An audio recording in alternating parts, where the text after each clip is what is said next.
because you said, you used the word, internal referrals are a strategy, and I actually don't think they're a strategy at all. They're a dream. They're a wish.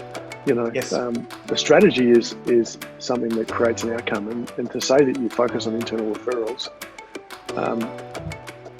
it's too fluffy a descriptor. So you have to be doing behaviours that create a response. Welcome to the Marketing Your Practice podcast, where we guide natural health and wellness experts through the pitfalls of marketing. Each episode, you'll learn simple, effective, easily actionable, and heart-centered marketing strategies. And here's your host, Angus Pyke. Good morning, good afternoon, good evening, friends. Welcome to the Marketing Your Practice podcast. Now, there's been a theme that I've been running recently. You look back through my previous episodes, this will be 3 out of my last 4 guests, all being called Tony. Now, I'm not quite sure how long I can keep this theme going for, so any Tonys out there that want to be on the podcast, then reach out to me. However, this Tony here is one of my dearest friends in the world. I feel like we have shared in some of the greatest joys together, but also shared in some of the trickiest times of our life together. Welcome to the podcast, Dr. Tony Croke. G'day, buddy. G'day, mate. It's really nice to be on. Really I'm going to tell you, forward to this. I've been wanting to reach out and make this happen forever. And then I kept on, it's coming up to Christmas. I went, you know what? He's one of my dearest friends. I'm going to bust his chops and see if I can get him in before Christmas. So thanks for making this happen, man. Oh, it's a pleasure. I'm really excited. Yeah, it's nice to be on. Now, you're not an Australian chiropractor and not knowing you, but for some of our international guests that might not be aware of your fame, then let's just take a couple of moments, give them a bit of a background story, what you do, what kind of brings us to here, how long you've been in the world of chiropractic for, et cetera, et cetera. I'm a pretty big deal. You are. That goes without saying. There are leather-bound books behind you, I would imagine. There are I'm looking. So you are a big deal. That goes without saying. Mate, so I began my involvement with chiropractic in 1987 when I went to RMIT, and took me a while to do that. It took me 6 years instead of 5. Right. But, I didn't know that. Yeah, I want to get my money's worth, so I did second year twice. Yes. Yeah. How did that come about? Tips for young students: don't get a crazy girlfriend. Right. So I just lost the plot there for a little while, and at one stage decided I was going to go and become a stockbroker. This was about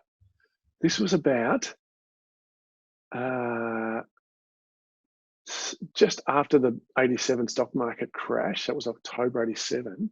Yes. So it was about a year after that. Everyone had kind of calmed down and I was starting to make money again. And my girlfriend worked in the stock market industry, and everyone had those fancy braces and big ties. Yes. And that all looked pretty good. So for a while there, I thought I'd do that. So I didn't sit my exams at the end of second year and decided I'd go and study commerce and something else, economics or something, with a view to doing that. And so I handed in my resignation to Joan, who was the admin lady at RMIT at the time.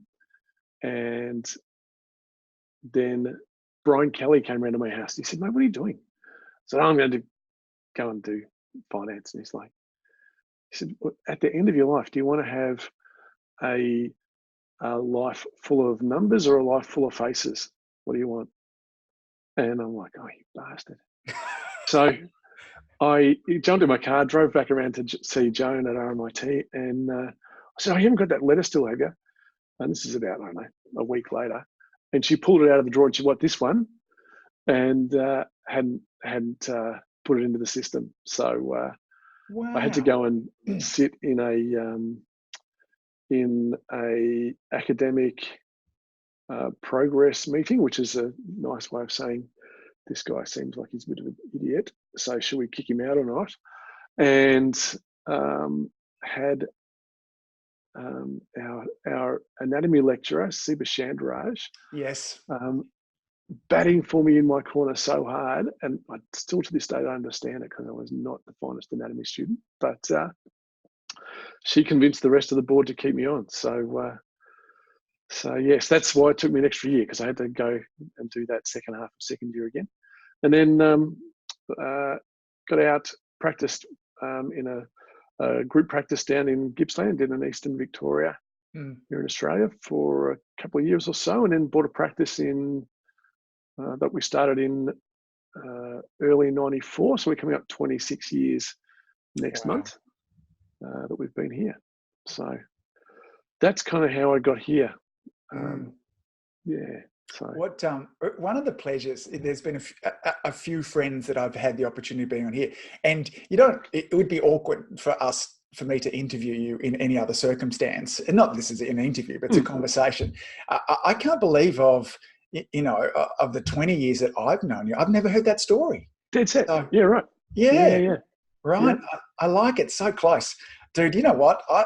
If it had have been me, I would have come around to your house. I would have said, go for it, dude. Man, just get the cash, the cocaine. You would have been straight into Wolf of Wall Street. So that's what I am imagining. So I'm that far off, like driving my Lamborghini into every pole in LA. Yeah. What New York, or wherever it was. What Tony hasn't told you here is that's what surprised me about you not getting through that year, because Tony's quite possibly one of the most intelligent people that I know, and he didn't tell us a part of his resume here. Sale of the Century, which I'm sure it's not just an Australian show, is it? It's. I think the closest thing in the US is a show like Temptation. Yes. Yeah.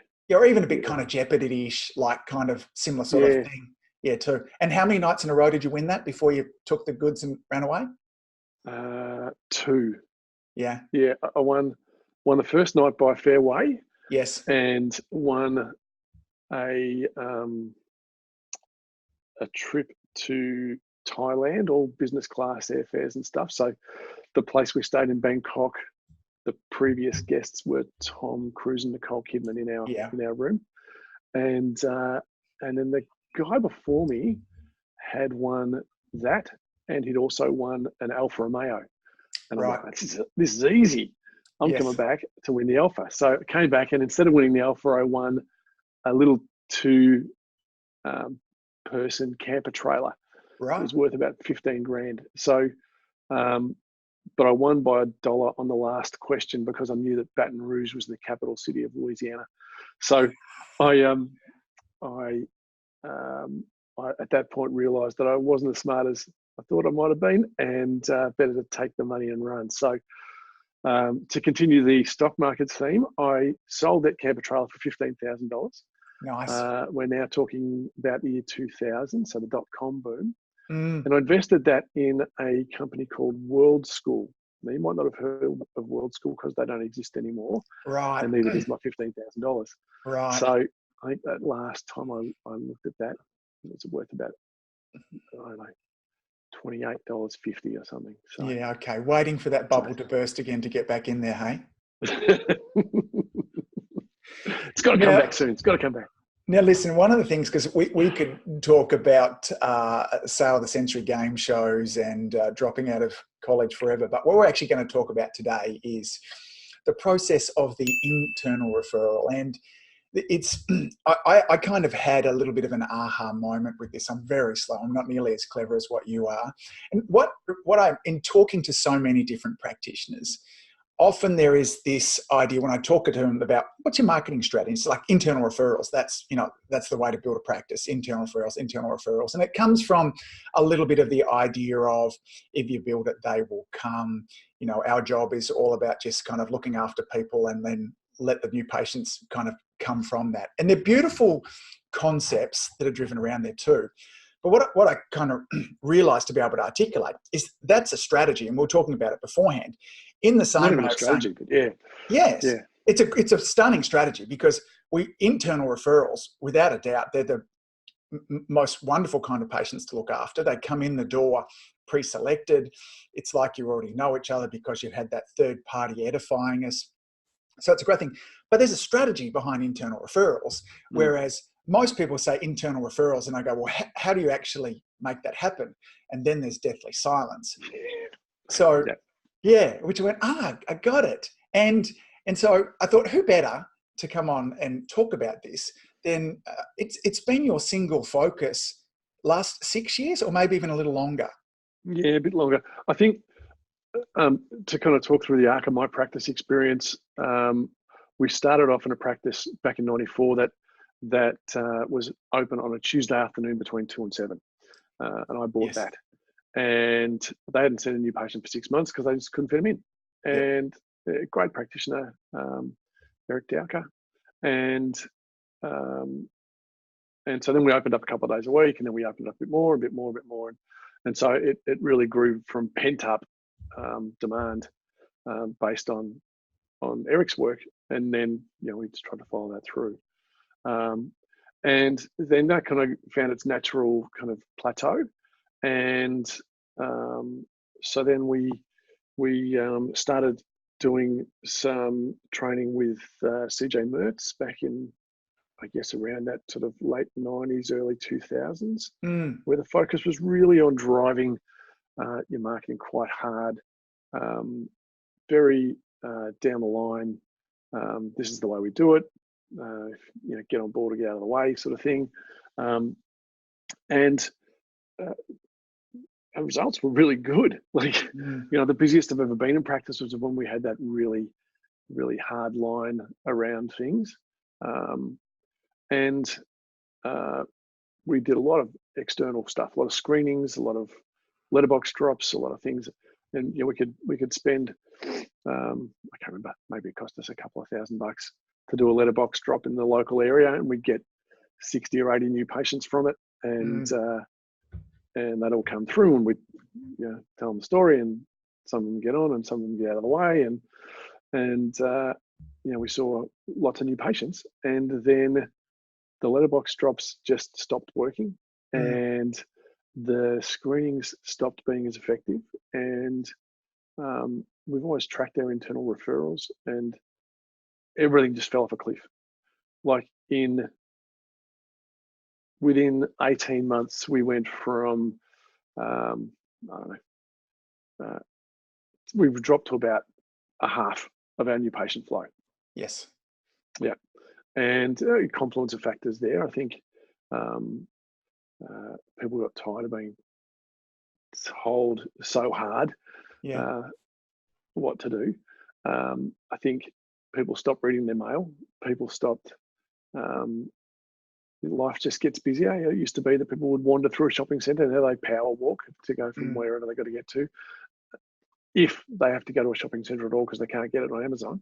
So, so lots of things just changed all at once. It was a reflection really of the power of new and different. It was exciting. Nobody was really doing screenings at the time, and because when at the same time we were both clients of CJ Mertz. If we were to do a screening for the day, I mean, really, if you didn't get 30 new patients from it, then it was like, I don't know that I'm going to do it. I talk to practitioners now that. I was talking to Matt the other day that a good day for him is 10, like a whole day standing there. Return is 10, and that's many reasons, as you mentioned, about there too. But I think it is a reflection of new and different. When we've seen that enough times, we don't see it anymore.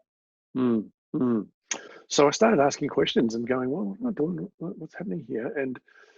And whilst I've listed off a few external factors, none of those are particularly helpful, because I don't have much control of them. So, I thought, okay, I can either be blaming all that stuff, or I can go, where does my responsibility lie in this? And because that's where the power is, and if I was to take complete responsibility for that change, then what did I do? And so that's kind of where our journey began, about how do we deliver a service that speaks for itself, that is, Steve Franson would say, remarkable in the literal sense of people have to talk about it. So that's been kind of really the driver of everything we've done ever since then. Because inside that practice model, my experience, speaking for me here, is you're either in or you're out. And speaking from my perspective here, I actually didn't make people feel really good when they were out either. Like, I didn't do a great job of, it really was. If you're not really prepared to be you and your family getting checked once a week, once every 2 weeks for the rest of your life, then it's not that I just didn't make people feel good about their decision not to come and see me. And so as a result, this whole concept of there being a reactivation is like, well, that's not going to happen. I've burnt these people because I was an asshole. Like, I'm really clear about it now. I'm very embarrassed about a lot of my behaviors through that kind of 5 or 6 years of practice there too. They had their chance, Angus. They had their chance. Yes. And they blew it. And we, you know what? As Martin Harvey would talk about, we get ourselves into some kind of circle jerk, each telling each other how great we are. Yep. When in actual fact, no one, and I think, you know, your stunning wife was one of the first people to raise her hand and say, you guys are actually acting a little bit like jerks. Like, you know, it was, I started to hear Tiff saying it early on, like, and we have all these in many ways, and I hear it lots. And I think we should all look out for, because sometimes the thing that's often said is that the end justifies the means. If it's all about saving lives, making a difference, and if I need to be a bit pushy and along the way there too, then, you know, it's about their lives. I'm like, maybe. You know, I used to think that's true. I don't now. You know, I've had some realizations that where my role is along someone's health journey that has it very different. So there's lots of factors, I think, that you in particular, who are in a small rural community, you know, you fished out that pond much faster than the rest of us did. You know, I'm CBD of Melbourne.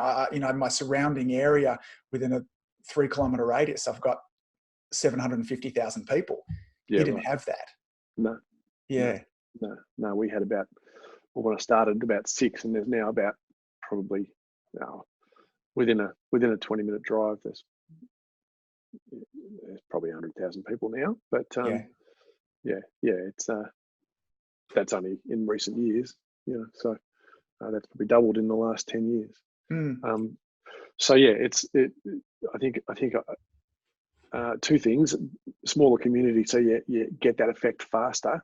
You get the feedback a little bit more immediately, and as you mentioned, you said I was smart. Really, I think probably the smartest thing I've ever done was marry my wife.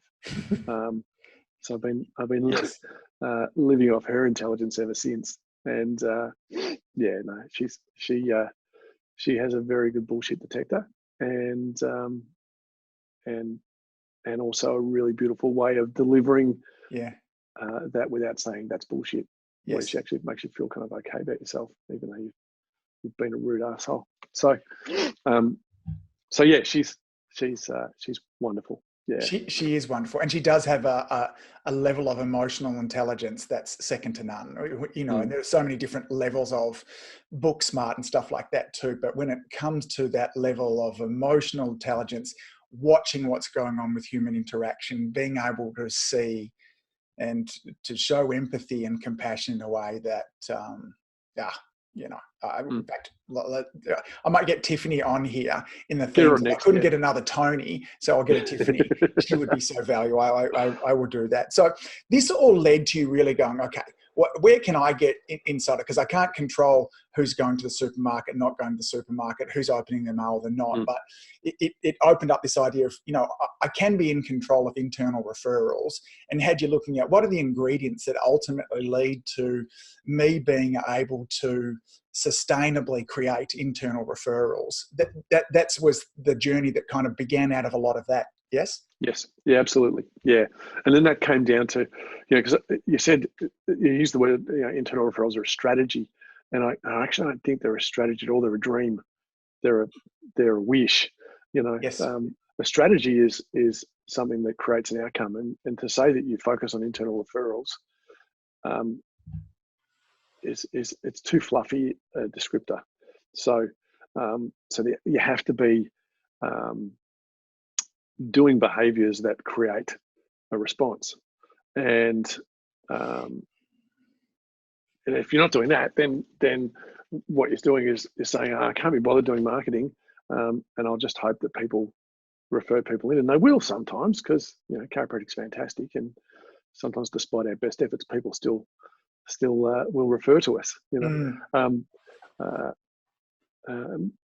But if we're not consciously driving that and leading that and helping to create situations where people will refer, then we're left hoping, or one of my pet peeves is asking people for referrals. So who do you know who needs blah, blah, blah, which, I've been to some really nice restaurants around Melbourne. It's one of the best cities in the world for food. And not once has anyone come up to me in the middle of a beautiful meal and said, oh, by the way, who else do you know who needs a great steak like this? It doesn't happen. No. They just know that they'll deliver the goods, and I'll go home and go, Gus, you've got to go check out this place. It's fantastic. Yes. You have to talk about it. And people are going through their lives aching for those sort of stories to share with people. They want stuff that they can go, oh, I've just found the best thing, because that helps them feel good to be able to then go and tell their mates and their family about a great experience that they had that they know someone else will enjoy. And I think our job is just to provide that, and then make it frictionless for them to share the story, share the experience. There are a couple of points I want to double tap on there just for our listeners to kind of get, because you're right. The concept of saying, that internal referrals is my strategy. It's still up to somebody else ultimately, whether they tell their friend or not.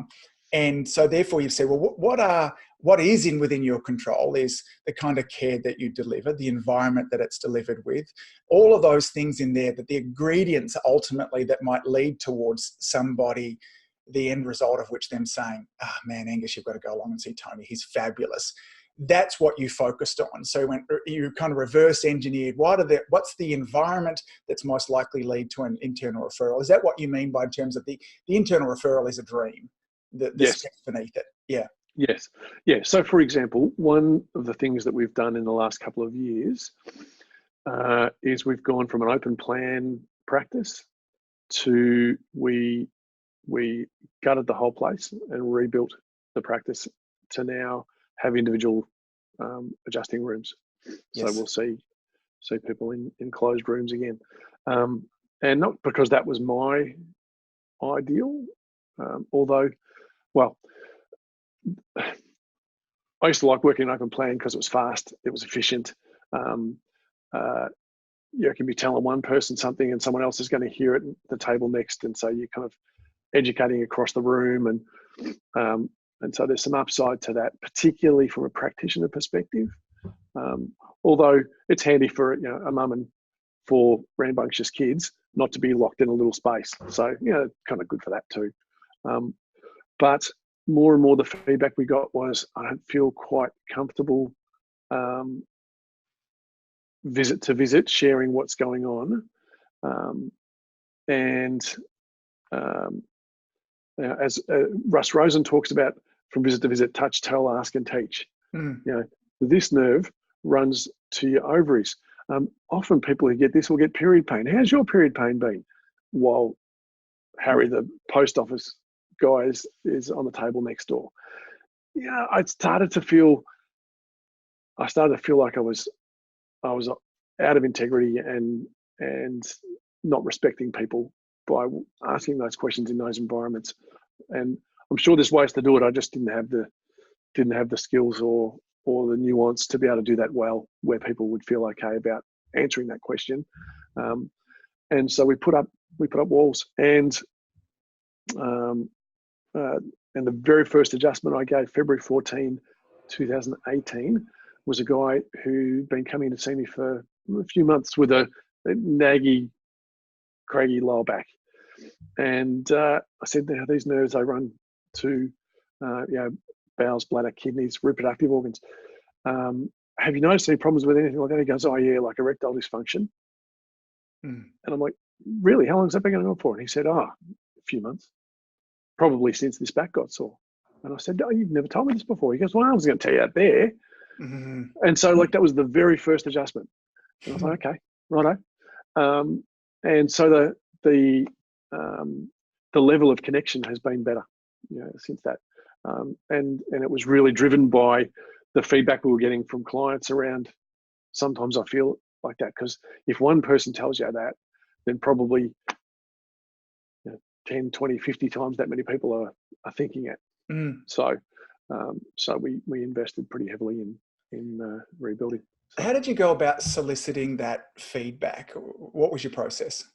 so we do a progress exam of some type every 12 visits. Yes. And every second one of those, we get people to do a little form that says, rate us, your Net Promoter Score type thing. What are your goals? These were your goals at the last review. How you've been going with that? What are your goals in terms of your health and well-being at the moment? And how can we help you with that? And about us, how's it all going? How are you feeling like your experience is?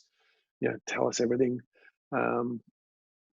And if they can't give us something, I'll usually ask them, you've just said we're fantastic. That doesn't help me. Like, if you had to make something better, what would it be? And Yes. so I dig a little bit when I go through the results of that form with them. And often it would be, wow, it'd be nice to, have a little bit more privacy.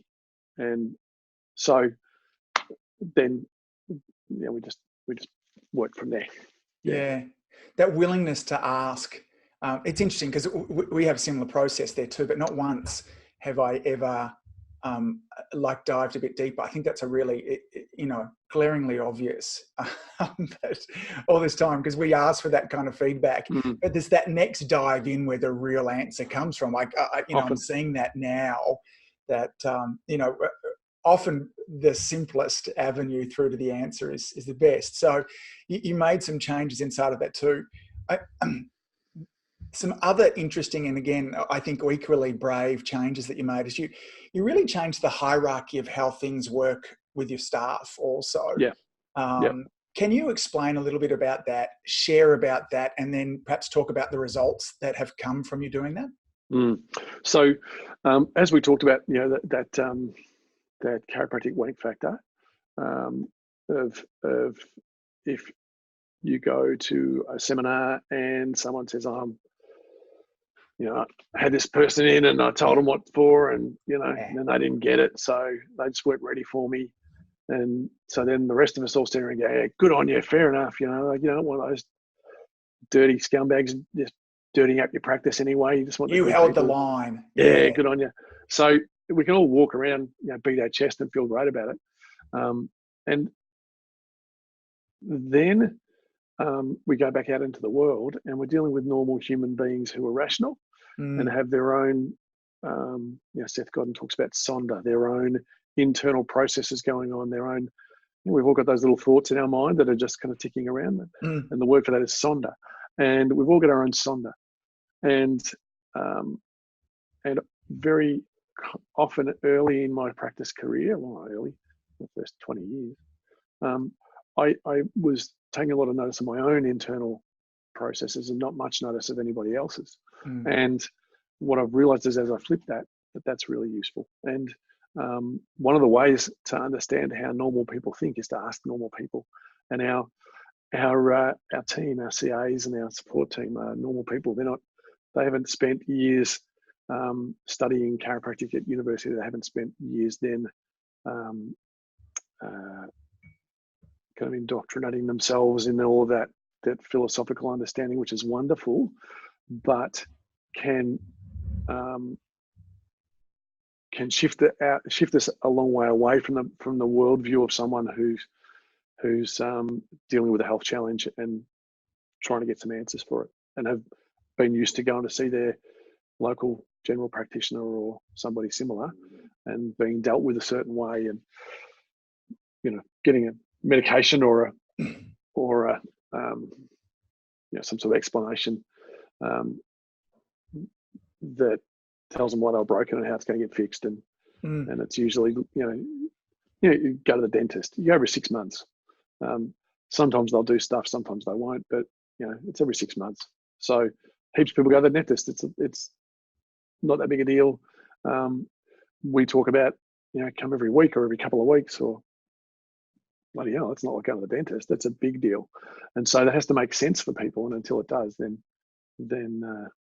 we just seem a bit crazy because we don't fit the rest of all of what their experience is of healthcare. And so having our team give feedback to us about all sorts of stuff has been wonderful. And so people often especially this time of the year because it's coming up to Christmas. People say to my team, or say to me, "Are you giving the team some time off?" And I say, "Well, it doesn't look like that." They give me time off when they think it's okay. So that's kind of a bit of an example of how we run things in our practice. We're very much there. I wear the CEO hat, but when I take that off and I'm a practitioner, I certainly sit lower on the totem pole than the guys running the front desk. Yeah. I want our listeners to understand the extent that this goes to, because your staff are encouraged and actually will times come up to you and say, "Look, Tony, that adjustment that you gave to Bill, or the report of findings, you're out of line, dude. Like, you weren't present, you weren't there, you looked distracted, this was going on. Smarten up." Like that, they're encouraging within the rights to kind of have those kinds of conversations with you. Yep. Yeah. So I often have a CA with me in the rooms taking notes, and very commonly that's my daughter Virginia, who's just graduated with distinctions, got to say, this week. So can we share some of the other awards that she won as well? Yes. Yeah. She apparently knows how to play as well as how to work. She's a good stunning human being. She's a ripper. So she'll often be in the rooms with me, taking notes, and once in a little while, before we go, from one room to the next, she will just take my arm and go, "All right, just a little bit more focused, a little bit more eye contact, and just keep me on track." That way. So I'm sure there'd be some practices where if the practitioner was told that sort of stuff, they would be very quickly putting that CA back in their box, but we value it and reward it and encourage it. So, yeah. How, I got to imagine that didn't start from day one, that there would be nervousness. How did you create an environment that fostered that, rewarded it, encouraged it, all those kind of things there too? Because, I'd imagine that if I went into a practice and, all of a sudden I was the CEO, the hero of the practice, as so many of us are positioned with as our practice, and then all of a sudden, I'm saying, well, I'm actually not anymore. You're the boss of what goes on and I need you to start giving me feedback. I'm sure there would have been some nerves in around. It's really, really confronting for them. So it needs a lot of empathy from that perspective to just tease that out over time. And I was crap at it for a start. Like I would justify and blame and deny, and so that's still my default response. I just have to take a few breaths before I speak sometimes, because I think that's well ingrained in me to have that as my kind of foundational form of communication. So being open and responsive to that feedback is really important, and it's self-fulfilling in a way, in that when you do it, there's gold in there. When you ask that question at the progress review, so you've written this on the form, but come on, what's the real juice? That's often when the good stuff comes out, and that's priceless. Like literally, if you paid a consultant to come in and follow you around, they wouldn't get the nuance and the subtlety that our team and our patients, our practice members, can give us. So yeah, it's in our best interests to put our defensiveness aside and take that on board. So there are moments like where Virginia will give you those feedback where she's in the room. Are there other ways that you help to orchestrate feedback from the staff? Is there a monthly catch up where they're reviewing you? Are there other organised times where that would happen also? Yeah, every week. Every week we have a team meeting, and there's a couple of points in there where we'll talk about we'll have a practice member of the week, and we'll tell a great story about someone who has a great change. We'll talk about our best thing of the week. What was your highlight? Then we'll talk about our sticky moments. Where did things get stuck? Where did it not run as smoothly as it should? And often that will be a chance for us to look at a system or a procedure or a way that a system or procedure was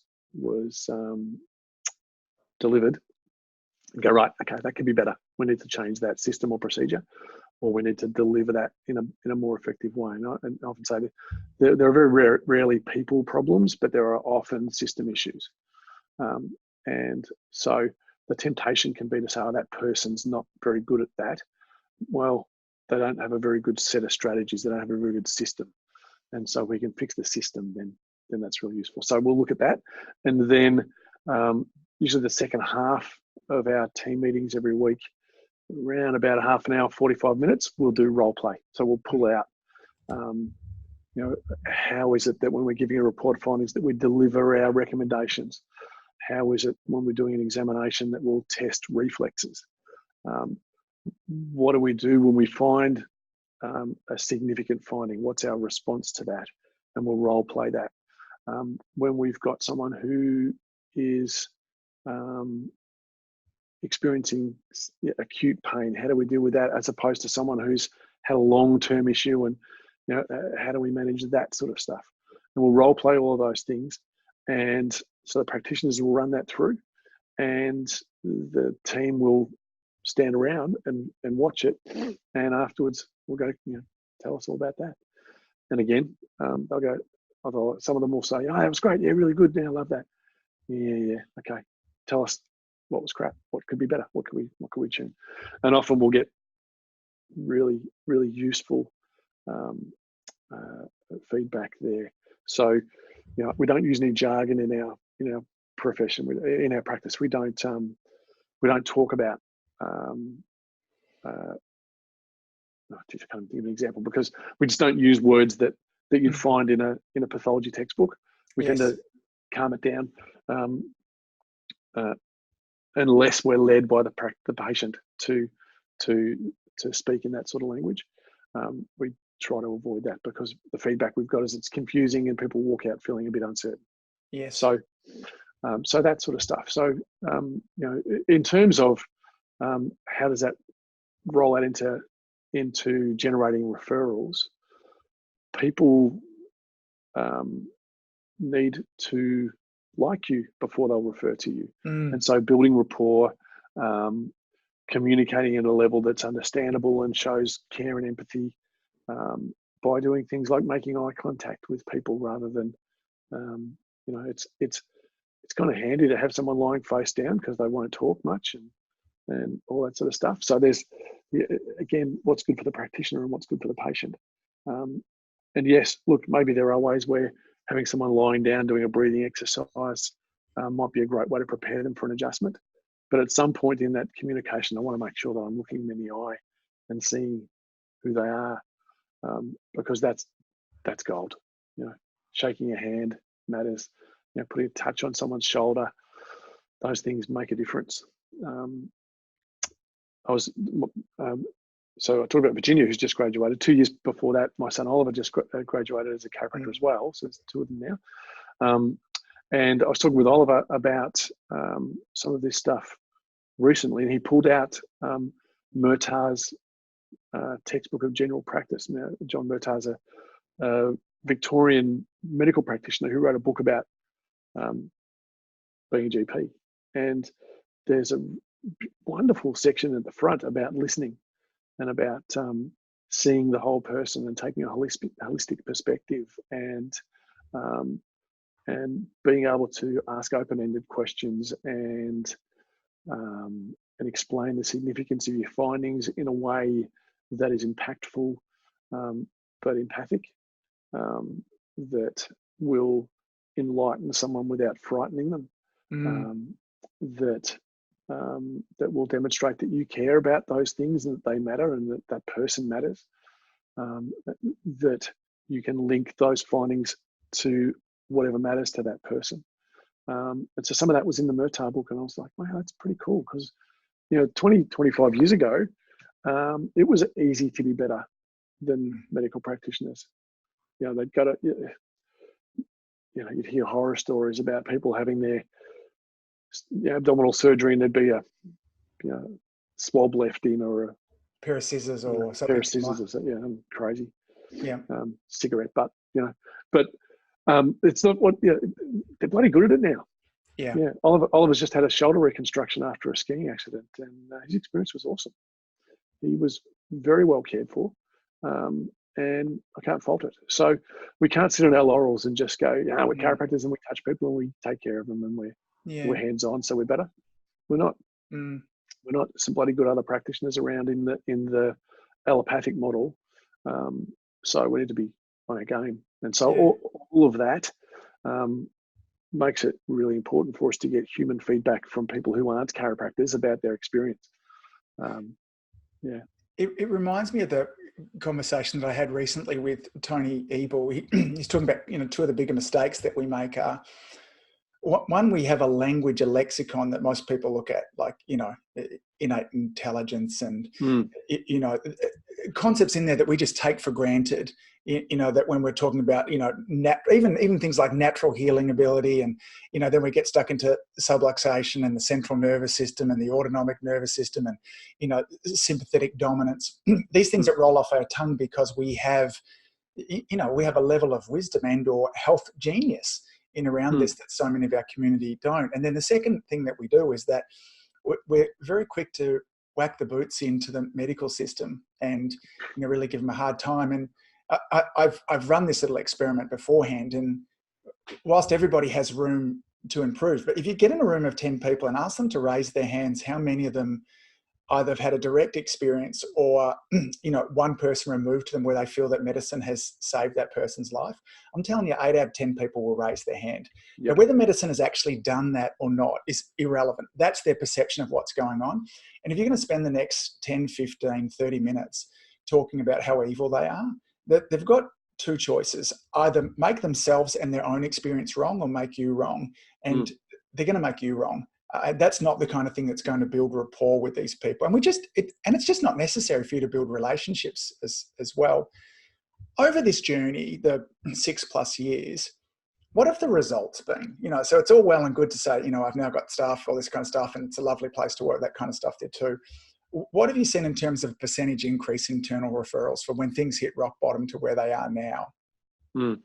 Yeah, so our new patient flow is significantly higher. We now generate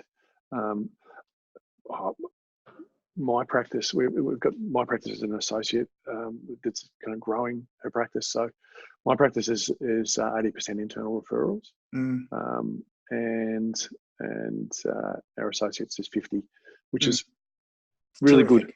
Yeah. Really good. And it's been great to watch that grow. She's a gun. She's a ripper. So natural kind of process is that she'll be a little bit more reliant on some of that external stuff, but that's changing by the month. So that number keeps climbing. So we're back up towards the levels of new clients that we used to see back when we were out there. Pounding the street. Pound the street, exactly. But it's pretty much flipped. Yeah. To be. Is there a number, to keep numbers simple, like if somebody was seeing 100 visits a week, is there a number that they, look, if I'm doing a reasonable job, I could accept X percentage, X number per month, per week, whatnot? Because you've studied and spent so much time looking at this, what would be a reasonable expectation that might be a reflection that you're making it easy for your patients to refer to you? Yeah, it depends, doesn't it? I think it depends a bit on where you are in your practice growth. Yeah. Like if that 100 a week was your kind of standard, I reckon you want to be seeing 5. Yeah. 5 internal referrals a week from that. Yeah. Yeah. So, and then it might be, higher than that if you're really in a growth phase, and there or thereabouts if that was your kind of plateau, that was where you want to be at. Yeah. I'd say, and that's not to say that it can't be higher than that. But I think that's kind of a baseline starter. It gives our listeners something to kind of aim for. Podcast episode I released recently and said, look, this time of year kind of prompts it. 2020, you want your practice to grow. I gave my kind of 2 tips on what I think it ought to be. And I said, look, if there's 2 things that I would focus on if I was in practice growth, thing number 1 would be getting better at what I was doing. because it's no good bringing a bunch of people in. It'll just expose a bunch of the cracks. And I said, if you do just thing number one, I'll talk about thing number two in a moment, your practice will grow. You can't do thing number two without thing number one, though, because that will cause some problems. And you've done such a great job today of just articulating. I think where that starts is in an open dialogue with your staff and your practice members, and asking them, like, this idea of how do I get better? Well, I've got an idea for you. Maybe I could ask my staff and the people that come and see me and do that in a way that creates safety for them. Because I would imagine that, that when somebody first reaches out to you, and that you need to test to find out how real they are, how much, if you've been berating your staff for the last 20 years and every time they stepped out of line that you gave them the, metaphorical clip around the ear hole, I think then expecting them to give you feedback, it may take months or years for them to start to do that for you and for your patients also. But when you start from that and little implementations and, just constantly with a focus of, I'm just going to continue just to get better at what I do. And because I think, we haven't, you kind of touched on a little bit through there too. The natural state that most human beings are in is wanting to refer, and not because it took me a while to really believe this until I checked back in with myself. When I'm referring, ultimately, it's a very selfish thing because I want to send you to that restaurant, mostly because I want to talk to you afterwards and hear you say it's fantastic, and then I can take ownership of it. I'm such a caveman, but that's how most of our brains work. I'm not doing it, for the restaurant, all those kind of things there too. I want to have the joy of saying, look at me, I'm the purveyor of all things restauranting, and if you enjoyed it, then I'm responsible for that. Yep. So to realize that all our patients, our clients, our customers, whatever you want to call it, that's what they're looking for. They're looking for moments where they can look great to their friends and family. And if we just get out of the way and provide these moments for them, they'll do the rest. It's a stunning system. Yeah, and one of the things that I do in terms of strategy around that is when someone has referred a friend or family member, then half a dozen visits into that new client's care and things are starting to change, I'll go back and I go, hey, Angus, you know how you referred Lauren in? Well, I got to tell you, things are getting better. She's doing great. And I'm sure she'll let you know. But and depending on how much you know about each other, we might talk a little bit specific, but not much. Depends on the person. And will you ever say to that person who's starting to get better too, who Lauren happened to refer in, to get them to acknowledge Lauren back? Have you ever gone back that way? Yeah. Make sure you say thanks, because geez, I'm glad you're here. It's making a real difference, isn't it? They go, changed my life. Awesome. Make sure you go back and let them know that's been a good decision. So everyone gets involved, because people like to have the great experience. They like to be involved in generating the great experience, and then they like to hear back about it again and have that kind of thickened, that experience. The more it's touched on, the thicker the experience is, and that's wonderful. Yeah, it's very much a strategy that we do at our practice from both sides. One, to thank the referrer, but let them know Bill's doing great. And then when I'm seeing Bill, go, man, you're doing so great, man. Be sure to, how lucky are we that Lauren told you about this, whatever the situation is there too. Hey, buddy, thank you for sharing. So I'm always moved by the level of braveness that you have, and there are moments throughout this conversation that. Mackenzie, who my daughter is working with me at the moment, and one of the challenges that I have is taking feedback from her. I feel like I'm good with my staff, but then there's next level of that too. But you're so up for just getting better and putting yourself in vulnerable situations. Breno Brown would be very proud of the vulnerability and courage that you show there too. So, buddy, I really want to acknowledge you for that. And, for our listeners, if they want to follow up with you in any way, reach out to you, what's their best ways to find you? Oh, look, shoot me a message on Facebook, or email tony@liberty-health.com.au. Yes. I'm pretty easy to get a hold of either of those ways. And happy to help where I can. Yeah. And gang, I've watched this journey of Tony over these years to see how he's changed his practice. And he's been incredibly humble with the way that he's explained it. It's every bit as wonderful as what he's talked about, and more so for that too. So, dude, I love you. I love all that you're doing. I'm so grateful that that you're a friend of mine, and I'm also really thankful that I've got this resource here that I can be constantly directing people back to now. You know, they're just looking at avenues of how to be better at what they're doing. So, any final thoughts, dude? It's been fun, hasn't it? Yeah, look, remember that I think the thing for us to get us to remember that we are there to serve, that we are there to make a difference to people, and that people are carrying burdens that we have no idea about.